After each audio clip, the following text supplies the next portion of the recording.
Praise the Lord. Hallelujah. എല്ലാവരും സന്തോഷത്തോടു കൂടി ആയിരിക്കുന്നു.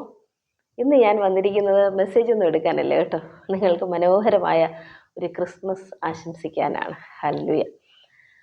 അപ്പോൾ വീണ്ടും ഈ വർഷത്തിൽ ഡിസംബറിലേക്ക് നമ്മൾ എത്തിയല്ലേ, ഒരു ക്രിസ്മസ് കൂടി നമ്മുടെ ജീവിതത്തിലേക്ക് ഇതാ കടന്നു വരികയാണ്. സന്തോഷവും സ്നേഹവും സമാധാനവും നിറഞ്ഞ ഒരു നല്ല ക്രിസ്മസ് ഞാൻ നിങ്ങൾക്ക് ആശംസിക്കുകയാണ്. ഹല്ലേലൂയ. നമ്മളെ സംബന്ധിച്ചിടത്തോളം നമുക്ക് എന്നും ക്രിസ്മസ് പോലെയല്ലേ.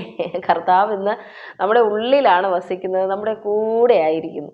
അതുകൊണ്ട് നമ്മളെ സംബന്ധിച്ചിടത്തോളം ഒരു ക്രിസ്മസ് ഇന്ന ദിവസമൊന്നും നമുക്ക് പറയേണ്ട കാര്യമില്ല. ഇമ്മാനുവേൽ, ദൈവം നമ്മോട് കൂടെ, എപ്പോഴും നമ്മോട് കൂടെയുണ്ട്. അതാണ് നമ്മുടെ സന്തോഷം. ശരിക്കും നമ്മുടെ ആ ദൈവത്തിൻ്റെ ആ ഒരു സ്നേഹത്തെ അറിയുന്നത് ഒരു ക്രിസ്മസ് സമ്മാനം എന്നൊക്കെ നമ്മൾ പറഞ്ഞ് കൊച്ചു കുട്ടികൾ കൊടുക്കും പോലെ, ദൈവം നമ്മളെ സ്നേഹിച്ചത് കൊണ്ടാണ് തൻ്റെ പുത്രനെ ഈ ലോകത്തിലേക്ക് അയച്ചത്. കാൺമീൻ, നാം ദൈവമക്കൾ എന്ന് വിളിക്കപ്പെടുവാൻ പിതാവ് നമുക്ക് എത്ര വലിയ സ്നേഹം നൽകിയിരിക്കുന്നു, അല്ലയോ? അങ്ങനെ നമ്മൾ 1 യോഹന്നാനിൽ വായിക്കുന്നുണ്ടല്ലോ, 1 യോഹന്നാൻ 3-ാം അധ്യായം 1-ാം വാക്യം. അപ്പോൾ ദൈവത്തിൻ്റെ ആ ഒരു സ്നേഹത്തിൻ്റെ ആഴം, അതാണ് നമ്മുടെ ക്രിസ്മസിൻ്റെ സന്ദേശം എന്ന് പറയുന്നത്. ഹല്ലേലൂയ. അപ്പോൾ ഈ നാളുകളിൽ ഒരു പുതിയ ക്രിസ്മസ് കൂടി നമ്മുടെ ജീവിതത്തിലേക്ക് കടന്നു വരുമ്പോൾ ദൈവ സ്നേഹത്തിൻ്റെ ആഴങ്ങളിലേക്ക് നമുക്ക് ഇനിയും ഇറങ്ങി ചെല്ലാനായിട്ട് കഴിയട്ടെ. ഹല്ലേലൂയ. നമ്മുടെ ഇവിടെ ആരാധന ക്രിസ്മസിന് ക്രമീകരിച്ചിരിക്കുന്നത് 24-ാം തീയതി ഈവനിങ്ങിലാണ് കേട്ടോ. നിങ്ങൾക്ക് കടന്നു വരാൻ ആർക്കെങ്കിലും ആഗ്രഹമുണ്ടെങ്കിൽ വരാം, നിങ്ങളെ ക്ഷണിക്കാനും കൂടിയാണ് കേട്ടോ ഞാൻ നിങ്ങളുടെ മുന്നിലായിരിക്കുന്നത്. അപ്പോൾ 24-ാം തീയതി വൈകുന്നേരം, 24-ാം തീയതി എന്ന് പറയുമ്പോൾ ഞായറാഴ്ച കേട്ടോ, ഞായറാഴ്ച വൈകുന്നേരം. അപ്പോൾ രാവിലത്തെ സെക്ഷൻ പ്രെയറൊക്കെ ഉണ്ട്, നിങ്ങൾക്കൊക്കെ ഉണ്ടാകാം, ചർച്ചിലേക്ക് പോകുന്നവരുണ്ടായിരിക്കാം. അപ്പോൾ വൈകിട്ടാണ് അതുകൊണ്ട് നമ്മൾ ക്രമീകരിച്ചിരിക്കുന്നത്. കാരണം ഇവിടെ നമ്മൾ ക്രിസ്മസിൻ്റെ ഒരു ആരാധന വയ്ക്കുമ്പോൾ കൂടുതലും ഒത്തിരി പേര് കടന്നു വരുന്നത് ദൈവത്തെ അറിയാത്ത മക്കളും കടന്നു വരും കേട്ടോ. ഒത്തിരി പേര് ജാതികളിൽ നിന്നുള്ളവർ, യേശുവിനെ അറിയാത്തവരൊക്കെ കടന്നു വരും. ഒരു ആരാധന വെച്ചിട്ട് ഇന്ന് ആരാധനയാണെന്ന് പറഞ്ഞാൽ അവർ വരില്ല. എന്നാൽ ക്രിസ്മസാ, നിങ്ങൾ വരണം, ഞങ്ങളോടൊത്ത് ആ സന്തോഷം പങ്കിടാൻ എന്ന് പറഞ്ഞ് വിളിച്ചാൽ ഒത്തിരി പേര് വരാനായിട്ട് ഇടയാകും. നമുക്ക് എന്ത് പറഞ്ഞെങ്കിലും സുവിശേഷം പറഞ്ഞാൽ മതിയല്ലോ. അങ്ങനെ അവരെല്ലാം കടന്നു വരും. അതുകൊണ്ടാണ് ആ ഒരു സമയം ക്രമീകരിച്ചിരിക്കുന്നത്. വൈകിട്ട് 6 മണി മുതൽ 8 മണി വരെയാണ്.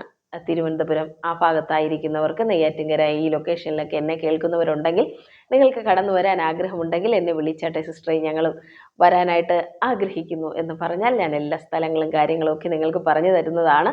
വൈകുന്നേരം 6 മണി മുതൽ 8 മണി വരെയാണ് നമ്മളിവിടെ ഒരു ആരാധന ക്രമീകരിച്ചിരിക്കുന്നത്. മറ്റൊന്നിനുമല്ല, നമ്മളെല്ലാം സന്തോഷമൊന്ന് പങ്കിടുകയാണ്. ദൈവസ്നേഹത്തിന് ആ സന്തോഷം പങ്കിടുന്നു. എൻ്റെ ശുശ്രൂഷ മേഖല എന്ന് പറയുന്നത് കോളനിയോട് ബന്ധപ്പെട്ട ഏരിയയിലാണ്. എന്ന് പറഞ്ഞാൽ നിങ്ങൾക്കറിയാമായിരിക്കുമല്ലോ, ഗവൺമെൻറ് സ്ഥലം കൊടുത്ത് ഗവൺമെൻറ്റിൻ്റെ സഹായത്താൽ ചെറിയ ചെറിയ വീടുകൾ വെച്ച് ഒരു കോളനി പോലെ താമസിക്കുന്ന ആൾക്കാരുടെ ഇടയിലാണ് എൻ്റെ സുവിശേഷ പ്രവർത്തനം കാര്യങ്ങളൊക്കെ നടക്കുന്നത്. അപ്പോൾ ഒത്തിരി അമ്മമാരതുകൊണ്ട് ഇവിടേക്ക് കടന്നു വരുവാനായിട്ട് ഇടയായിത്തീരും. അവർക്കെല്ലാം ഈ ക്രിസ്മസ് എന്ന് പറയുന്നത് അവർക്ക് എന്തെങ്കിലുമൊക്കെ കിട്ടുന്ന ഒരു ദിവസം കൂടിയായിട്ടാണ് അവർ കാണുന്നത്. അരി, കേക്ക്, വസ്ത്രങ്ങൾ ഒക്കെ നമ്മളെ കൊണ്ട് പറ്റുന്ന പോലെയൊക്കെ അവർക്ക് വാങ്ങിക്കൊടുത്ത് നമ്മൾ സന്തോഷം പങ്കിടാറുണ്ട് കേട്ടോ. നിങ്ങൾക്കും ഈ സന്തോഷത്തിൽ പങ്കാളികളാവണമെങ്കിൽ അവസരമുണ്ട് കേട്ടോ. നിങ്ങൾക്കും നിങ്ങളാൽ കഴിയുന്ന എന്തെങ്കിലും സഹായങ്ങൾ സിസ്റ്ററെ ഞങ്ങൾ ചെയ്യണമെന്ന് ആഗ്രഹിക്കുന്നു. ഈ പ്രോഗ്രാമിന് വേണ്ടിയിട്ട്, ഈ സുവിശേഷ യോഗത്തിന് വേണ്ടി ഞങ്ങളാൽ കഴിയുന്ന സഹായം ചെയ്യാൻ ആഗ്രഹിക്കുന്നു എന്ന് പറയുന്നവരുണ്ടെങ്കിൽ അവർക്ക് വേണ്ടി ഞാനിവിടെ ഗൂഗിൾ പേയുടെ നമ്പർ കൊടുത്തേക്കാം കേട്ടോ, ഫോൺ നമ്പർ കൊടുത്തേക്കാം.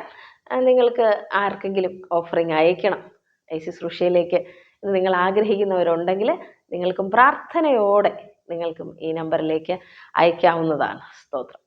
അപ്പോൾ നിങ്ങൾക്കെല്ലാം മനോഹരമായ ഒരു ക്രിസ്മസ് ആശംസിക്കുന്നു. അപ്പോൾ എനിക്ക് നിങ്ങൾ ക്രിസ്മസ് വിഷ് ചെയ്യാൻ ആഗ്രഹിക്കുന്നുണ്ടെങ്കിൽ കമൻറ്റിൽ വിഷ് ചെയ്തേട്ടോ കേട്ടോ. ഞാൻ എപ്പോഴും നിങ്ങളെ കണക്കാക്കുന്നത് എൻ്റെ കുടുംബത്തിലെ അംഗങ്ങളെ പോലെയാണ്. അതുകൊണ്ട് നമ്മൾ സ്വർഗീയ കുടുംബത്തിലെ അംഗങ്ങളായിരിക്കുകയാണ്. അപ്പോൾ എല്ലാവർക്കും ഇനിയിപ്പോൾ വിളിച്ച് വിഷ് ചെയ്യാൻ പറ്റുന്നു എന്ന് വരില്ലല്ലോ. അപ്പോൾ പ്രെയറിനായിട്ടൊക്കെ നിങ്ങൾ വിളിക്കുന്ന സമയത്തും എനിക്ക് എപ്പോഴും എടുക്കാൻ പറ്റില്ല കേട്ടോ. ഒത്തിരി പേർക്ക് വിളിച്ചിട്ട് കിട്ടുന്നില്ല. കാരണം ഞാൻ ഈ പല മീറ്റിങ്ങുകളുടെ തിരക്കിലൊക്കെ ആയിരിക്കും. പിന്നെ ഞാൻ വന്ന് തിരിച്ച് വിളിച്ചാലും ആ ഒരു സമയത്ത് അവർക്ക് എടുക്കാനും പറ്റില്ല. പിന്നെ ആകെ കൺഫ്യൂഷനായിപ്പോൾ ആരൊക്കെയാണ് വിളിച്ചതെന്ന് എനിക്കറിയില്ല. അതുകൊണ്ട് ഞാൻ ഈ നാളുകളിൽ ആഗ്രഹിക്കുന്നത് എന്താണെന്ന് പറഞ്ഞാൽ, ലൈവായി നമുക്ക് യൂട്യൂബിലൂടെ കാണാനായിട്ടുള്ള അവസരങ്ങൾ ലഭിക്കുകയാണെങ്കിൽ അത് നന്നായിരുന്നു എന്ന് ഞാൻ ചിന്തിക്കുന്നു. തിങ്കളാഴ്ച ബുധനാഴ്ച ഈ 2 ദിവസങ്ങളിൽ ജനുവരി മുതൽ വൈകിട്ട് 7 മണി മുതൽ 8 മണി വരെ നിങ്ങൾക്ക് വേണ്ടി പ്രാർത്ഥിക്കാൻ, ലൈവായി പ്രാർത്ഥിക്കാൻ ഞാനൊന്ന് മാറിയിരിക്കാം എന്ന് ദൈവകൃപയിൽ ശരണപ്പെടുകയാണ്. അപ്പോൾ കമൻറ്റ് ബോക്സിലൂടെയൊക്കെ ആ ലൈവായി ചാറ്റ് ചെയ്യാൻ അറിയാവുന്നവർക്ക് അപ്പോൾ തന്നെ നിങ്ങളുടെ പ്രാർത്ഥനാ വിഷയങ്ങൾ ടൈപ്പ് ചെയ്ത് അയക്കാവുന്നതാണ്. നമുക്ക് ഒരുമിച്ച് തന്നെ ഓൺലൈനിലിരുന്ന് നിങ്ങളുടെ വിഷയത്തിന് വേണ്ടി പ്രാർത്ഥിക്കാൻ ഞാൻ ആഗ്രഹിക്കുന്നു. അപ്പോൾ 2 ദിവസങ്ങളിലായിട്ട് അങ്ങനെ ഞാനത് ജനുവരി മുതൽ അങ്ങനെ ചെയ്യാമെന്ന് ചിന്തിക്കുന്നു. അപ്പോൾ ഒത്തിരി പേരുടെ വിഷയങ്ങൾക്കായിട്ടൊക്കെ എനിക്ക് പ്രാർത്ഥിക്കാനായി കഴിയും. സമയം മാറ്റി അതിനുവേണ്ടി വെക്കുകയാണ്. നിങ്ങളെപ്പോഴും എന്നെ വിളിച്ചാൽ കിട്ടാത്തവർക്ക് വേണ്ടിയാണ് അങ്ങനെ ഞാൻ ചെയ്യുന്നത്. അപ്പോൾ ജനുവരി മുതൽ നമ്മൾ എല്ലാ തിങ്കളാഴ്ചയും എല്ലാ ബുധനാഴ്ചയും വൈകുന്നേരം 7 മണി മുതൽ 8 മണി വരെ ലൈവായി ഞാൻ വരാനായിട്ട് ആഗ്രഹിക്കും നിങ്ങൾക്ക് വേണ്ടി പ്രാർത്ഥിക്കാൻ. പക്ഷേ അത് നിങ്ങളുടെ ഇഷ്ടമാണ്. നിങ്ങളിത് കാണുമ്പോൾ സിസ്റ്റർ ലൈവായി ഞങ്ങൾക്കിങ്ങനെ ഒരു പ്രാർത്ഥന വേണം എന്നാഗ്രഹിക്കുന്നവർ കമൻറ്റ് ചെയ്യുക കേട്ടോ, താഴെ കമൻറ്റ് ചെയ്യുക. ഇനി നമുക്കെല്ലാം സൂം മീറ്റിങ്ങിൽ പരസ്പരം കാണണം എന്ന് എന്നെ കാണുന്ന ആരെങ്കിലും ആഗ്രഹിക്കുന്നെങ്കിൽ അവരും താഴെ കമൻ്റ് ഇടുക. സൂമിൽ കാണാൻ ആഗ്രഹിക്കുന്നു എന്ന് കമൻ്റ് ഇട്ടാൽ നമുക്ക് ആഴ്ചയിലൊരിക്കൽ ഒരു സൂം മീറ്റിംഗും ഒക്കെ സെറ്റ് ചെയ്യാവുന്നതാണ്. ഞാൻ അതിനെക്കുറിച്ച് പ്രാർത്ഥനയിലായിരിക്കുന്നു. കർത്താവിനോട് അനുവാദം ചോദിച്ചിട്ട് എല്ലാം തുടങ്ങത്തുള്ളൂ. അപ്പം നിങ്ങളുടെ അഭിപ്രായങ്ങളും കൂടെ ഞാൻ ചോദിക്കുകയാണ്. നമുക്കെല്ലാം കാണുകയും കാരണം എന്നെ കാണുന്നവരൊക്കെ ഒത്തിരി ദൂരെ ഇരുന്ന് കാണുന്നവരുണ്ട്. അല്ലെങ്കിൽ നമ്മളിങ്ങനെ കാണുമ്പോൾ മുഖാമുഖം കാണുന്നു, ആ സന്തോഷം നിങ്ങളുടെ ഉള്ളിൽ നിറയുന്നു. നിങ്ങളുടെ അടുത്ത് ഞാൻ ആത്മാവിൽ അടുത്തായിരിക്കുന്നു. പൗലോസ് പറയുന്ന പോലെ ശരീരം കൊണ്ട് ഞാൻ ദൂരസ്ഥനെങ്കിലും ആത്മാവിൽ നിങ്ങളുടെ കൂടെ ആയിരിക്കുന്നു. ആ സന്തോഷം നിങ്ങളിലേക്കും നിങ്ങളുടെ സന്തോഷം എന്നിലേക്കും പകരപ്പെടുവാനായിട്ട് ഇടയായി തീരട്ടെ. പരിശുദ്ധാത്മാവിൻ്റെ ആനന്ദത്താൽ നമുക്ക് ഒരുമിച്ച് നിറയാം. ആനന്ദ തൈലത്താൽ ദൈവം നമ്മളെ അഭിഷേകം ചെയ്യട്ടെ. ഹല്ലേലൂയ. അപ്പോൾ നമ്മളങ്ങനെ സൂമിൽ കാണണമെന്ന് ആഗ്രഹിക്കുന്നുണ്ടെങ്കിൽ നമുക്ക് ആഴ്ചയിൽ ഒരിക്കലും ഒരു സൂം മീറ്റിംഗ് പോലെ സെറ്റ് ചെയ്ത് നമുക്ക് ഒരുമിച്ച് പ്രാർത്ഥിക്കാം. നിങ്ങളുടെ വിഷയങ്ങൾക്ക് വേണ്ടി പരസ്പരം കാണാം. അങ്ങനെയും ആഗ്രഹിക്കുന്നു. അപ്പോൾ യൂട്യൂബിൽ ലൈവായി എത്ര പേർക്ക് ആഗ്രഹമുണ്ട് ഈ ആരാധനകൾ കാണാൻ? അവരൊന്ന് കമൻറ്റ് ചെയ്യണം കേട്ടോ. സിസ്റ്റർ, ഞാൻ ലൈവായിട്ട് നമുക്ക് ഈ ആരാധനകൾ കാണാൻ ആഗ്രഹമുണ്ട്. അങ്ങനെയാണെങ്കിൽ ക്രിസ്മസിൻ്റെ തലേ ദിവസം 24-ാം തീയതിയുള്ള ആരാധന ലൈവായി കൊടുക്കാൻ കഴിയുമോ എന്ന് എനിക്കറിയത്തില്ല. സാഹചര്യങ്ങളുടെയൊക്കെ പരിമിതിയുണ്ട്. ലൈവായി നമുക്ക് യൂട്യൂബിലേക്ക് വിടാനായിട്ട് കഴിയുമെങ്കിൽ നമുക്ക് ലൈവായി വിടാം. അപ്പോൾ ഒത്തിരി അമ്മമാരെ, നമ്മുടെ ഇവിടെ വരുന്ന ജനങ്ങളെ കാണാം. ക്രിസ്മസിന് അവരെയൊക്കെ സഹായിക്കുന്നത് അതിൻ്റേതായിട്ടുള്ള കാര്യങ്ങളൊക്കെ നിങ്ങൾക്ക് ലൈവിൽ തന്നെ കാണാനായിട്ട് സാധിക്കും. പിന്നെ നിങ്ങൾ പ്രാർത്ഥിക്കുക കേട്ടോ. മീറ്റിങ്ങിന് വേണ്ടി പ്രാർത്ഥിക്കുക. നിങ്ങൾക്കിപ്പോൾ വരാനായിട്ട് സാധിക്കുന്നവർക്ക് കടന്നു വരാൻ ഞാൻ പറഞ്ഞല്ലോ. അപ്പോൾ എന്തെങ്കിലും ഇൻഫർമേഷൻ അതിനെപ്പറ്റിയൊക്കെ അറിയണമെന്നുണ്ടെങ്കിൽ ഇവിടെ കാണുന്ന നമ്പറിലേക്ക് നിങ്ങൾ വിളിച്ചാൽ മതി. ഇത് പ്രെയർ നമ്പർ തന്നെയാണ്. വാട്സപ്പിൽ മെസ്സേജ് ചെയ്യുകയാണെങ്കിൽ ഞാൻ എപ്പോഴാണെന്നാലും നിങ്ങളെ പ്രാർത്ഥനാ വിഷയങ്ങൾ മീറ്റിംഗ് കഴിഞ്ഞാലും വന്ന് കാണുമ്പോൾ നിങ്ങൾക്ക് വേണ്ടി പ്രാർത്ഥിക്കാം കേട്ടോ. അപ്പോൾ വിളിക്കുന്ന സമയത്ത് മീറ്റിങ്ങിലൊക്കെ ആയിരിക്കുമ്പോൾ എനിക്ക് എടുക്കാൻ പറ്റാത്ത അവസ്ഥയിലായതുകൊണ്ടാണ് പല കോളുകളും എനിക്ക് എടുക്കാൻ പറ്റാത്തത്. അപ്പോൾ ഇങ്ങനെ ലൈവായിട്ട് മീറ്റിംഗ് കാണണമെന്നുള്ളൊരു കമൻറ്റ് ചെയ്യുമല്ലോ. അങ്ങനെയാണെങ്കിൽ ലൈവായിട്ട് ഇനിയുള്ള ആരാധനകൾ ചെയ്യണമെന്നും ഞാൻ ആഗ്രഹിക്കുകയാണ്. ജനുവരി മുതൽ കർത്താവിൻ്റെ കരങ്ങളിലേക്ക് എല്ലാം ഏൽപ്പിക്കുകയാണ്. നമുക്കെല്ലാവർക്കും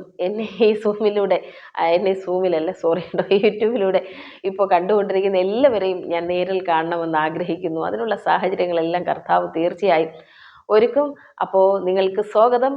24-ാം തീയതി വൈകുന്നേരമുള്ള മീറ്റിങ്ങിൽ ആരെയും കടന്നു വരാൻ ആഗ്രഹിക്കുന്നെങ്കിൽ നിങ്ങൾക്ക് എല്ലാവർക്കും ക്രിസ്തയേശുവിൻ്റെ നാമത്തിലുള്ള സ്വാഗതത്തെ അറിയിക്കുന്നു. എല്ലാവർക്കും കടന്നു വരാൻ കേട്ടോ. ഇവിടെ ചെറിയൊരു ഭക്ഷണമൊക്കെ ക്രമീകരിച്ചിട്ടുണ്ട്. നമുക്ക് കഴിച്ചിട്ട് സന്തോഷമായിട്ടൊക്കെ മടങ്ങിപ്പോകാം. ഹല്ലേലൂയ. അടുത്തുള്ളവർക്കൊക്കെ കടന്നു വരാം. ഹല്ലേലൂയ. അപ്പോൾ ദൂരെ ആയിരിക്കുന്നവർക്ക് ഈ മീറ്റിംഗ് എല്ലാം ഞാൻ ഇത് റെക്കോർഡ് ചെയ്ത് യൂട്യൂബിൽ അപ്ലോഡ് ചെയ്യുന്നതാണ്. കഴിയുമെങ്കിൽ ലൈവായിട്ട് ചെയ്യുന്നതാണ്. നിങ്ങൾക്കും അപ്പോൾ ഈ സന്തോഷത്തിൽ പങ്കുചേരാനായിട്ട് കഴിയുമല്ലോ. അപ്പോൾ സാധിക്കുന്നവർക്ക് ആർക്കെങ്കിലും ഓഫറിങ് നൽകണം ഈ ഒരു ആരാധനയ്ക്കായിട്ട്, എല്ലാവരെയും സഹായിക്കാനായിട്ടൊക്കെ ആരെങ്കിലും ആഗ്രഹിക്കുന്നുണ്ടെങ്കിൽ നിങ്ങൾക്ക് നേരത്തെ ഞാൻ കാണിച്ച ആ ഗൂഗിൾ പേ നമ്പർ ഒരിക്കൽ കൂടി ഞാൻ കാണിക്കുകയാണ്. നിങ്ങൾക്ക് ഇഷ്ടമുള്ളവർക്ക് അതിൽ ഓഫറിങ് അയക്കാവുന്നതാണ് കേട്ടോ. അപ്പോൾ നിങ്ങൾക്കെല്ലാവർക്കും മനോഹരമായിട്ടുള്ള ഒരു ക്രിസ്മസ് ഞാൻ ആശംസിക്കുന്നു. നമുക്ക് വീണ്ടും മറ്റൊരു വീഡിയോയിലൂടെ കാണാം. ദൈവം നിങ്ങളെല്ലാവരെയും ധാരാളമായി അനുഗ്രഹിക്കട്ടെ. God bless you. ആമേൻ.